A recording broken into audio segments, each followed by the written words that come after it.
Ciao ragazzi, facciamo la pizza!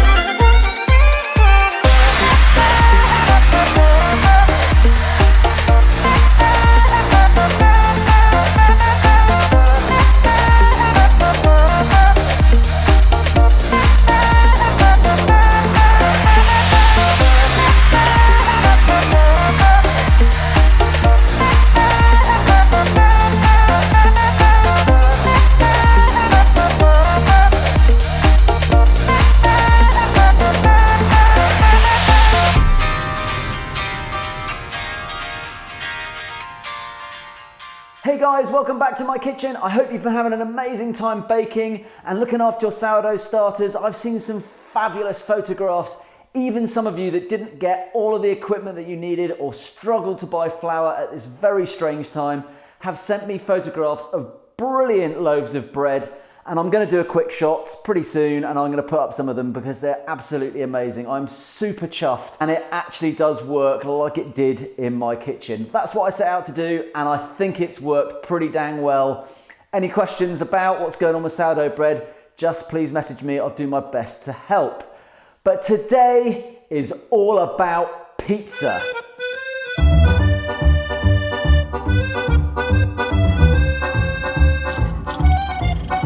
So for those of you that don't know, yes, pizza did originally come from Italy. It was actually a food for the poor and it was based on simple flat bread. And the folk of 16th century Naples used to put tomatoes on top of it. But famously, in around 1889, to honour the Queen's consort Margherita of Savoy, Neapolitan pizza maker and genius of dough Raffaele Esposito created the pizza margherita. He found the freshest Italian produce and garnished it with basil and tomatoes and mozzarella cheese, all to represent the Italian flag. These days, of course, they come in all shapes and all sizes and you can have every single topping imaginable. Stuffed crust, thin base, thick base, deep fried. You can even fold one over and make an amazing calzone.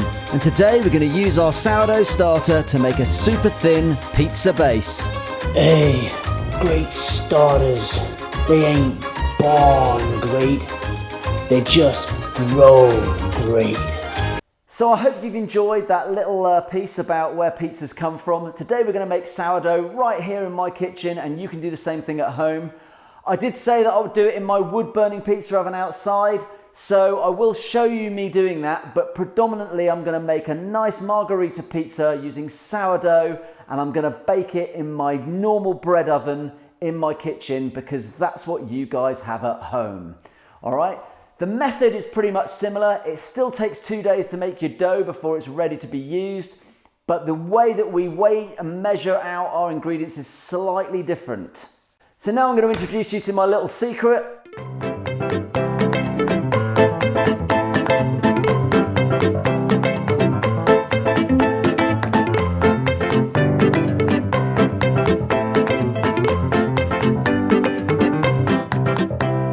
In episode 1 I told you I mix all my dough by hand. That is absolutely true. But since taking on the adventure of YouTube and trying to make videos for you guys, obviously I have to make a huge amount of dough to do the filming.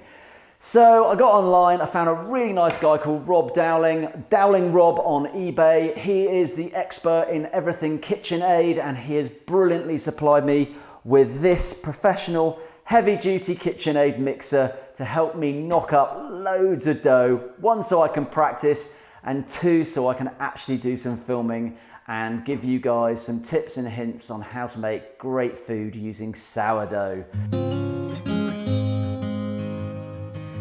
So the art of making sourdough pizza is very similar to that of making great sourdough bread. Here I'm going to take 500 grams of flour and add 275 ml of warm water.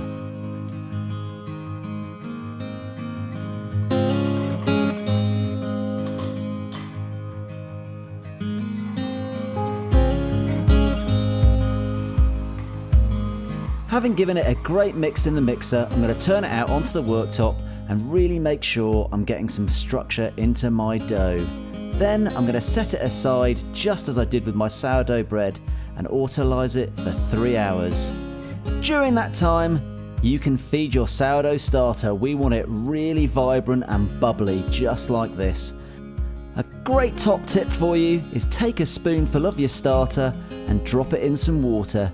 If it floats like mine is here, you know that your starter is absolutely banging and ready to be used in making your sourdough pizza. I'm going to add 75 grams of starter to my rested dough, and it's going to give me a hydration rate of about 70%. Don't forget, starter and water equals your total hydration. I'm going to give it a really good mix, and then I'm going to set it aside for 45 minutes before adding 15 grams of my artisan salt. The next part of the process is much like making our bread. We're going to rest it for 45 minutes and then stretch it and fold it.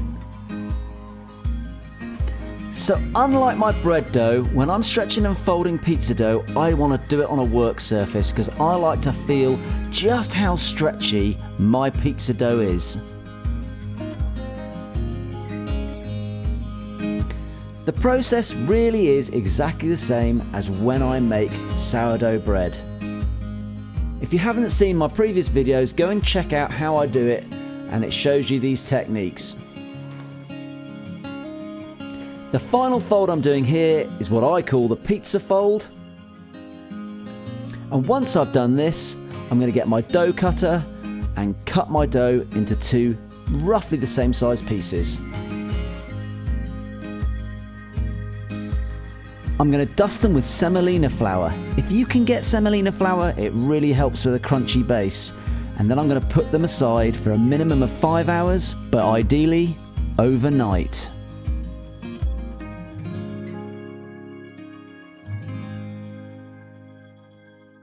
So great things come to those who wait. I hope you've been letting your dough rest for 5 hours, or ideally in the fridge overnight. Now we're going to do the fun bit. So let's throw some dough. So just remember, if you want to use a rolling pin, that's absolutely fine. I do it the traditional way, just for a little bit of extra fun. First things first, loads of flour on your work surface and turn out your dough. Next, use the tips of your fingers to push all the air in the middle of the dough to the outside and start to form a nice crust.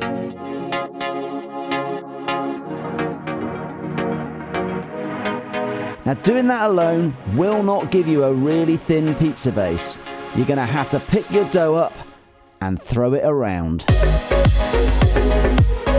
Don't be frightened of throwing your dough around. It's got a lot of stretch in it and it won't just fall apart if you followed my tips.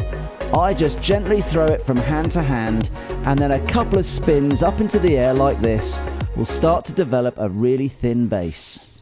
And look, there's no need for that rolling pin. Here I'm using clenched fists to spin it round just a couple of times before putting it back onto my floured work surface for final shaping. You can see it's got a lovely thin centre, and it's actually quite round with no rolling pin used.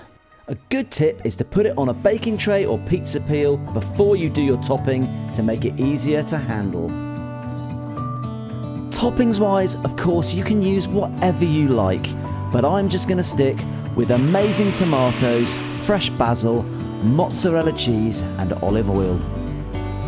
Let me tell you, not all mozzarella cheese is equal. Get yourself really good Italian mozzarella from a deli. It makes such a difference. Mozzarella cheese is quite wet, so I like to remove some of that moisture using a paper towel, and then I'll cut it up into fine cubes to make it easier to spread on top of my pizza. One of the biggest mistakes people make is they overdo the toppings on their dough and they just make a right mess. So a nice thin layer of tomato sauce, then pick some fresh basil leaves and spread them evenly over the top of your tomatoes. Then add your mozzarella cheese and then dress with some beautiful extra virgin olive oil. I've got my oven on at about 240 degrees and my pizza's ready to go in for around 10 to 12 minutes. Now, I promised I would show you me cooking pizza in a wood-burning oven. And here she is. Takes me around an hour to get this oven up to about 400 degrees Celsius. There is something so lovely about cooking in a wood-fired oven, and I can imagine my ancestors using techniques very similar to this to make amazing food. Food that we all love, even today.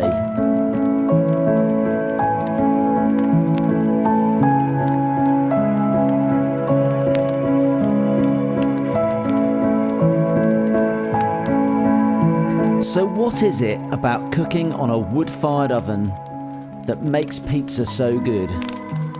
Well, the wood certainly adds flavour to your pizza, but actually it's the intense heat that cooks the pizza base really fast, whilst leaving the topping fresh and full of flavour.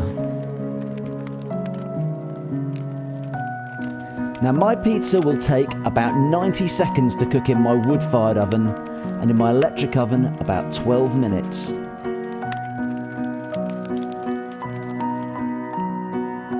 Now you're going to see my pizza from the wood-burning oven comes out with a lovely base, but a topping that's still fresh and intact.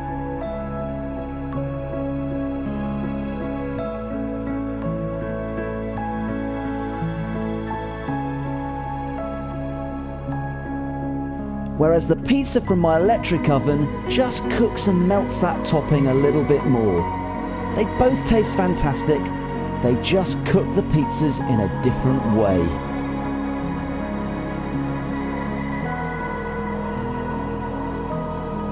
The best bit, the satisfaction of eating your own home-baked sourdough pizza. So I hope you've enjoyed today's episode. I know it's taken loads of time to do, but it has been great fun doing it. Next time, I'm looking forward to introducing you to somebody who's very special to my family and very special to me. In the meanwhile, bake loads, bake with love, and I'm going to see you next time in Seb's Kitchen.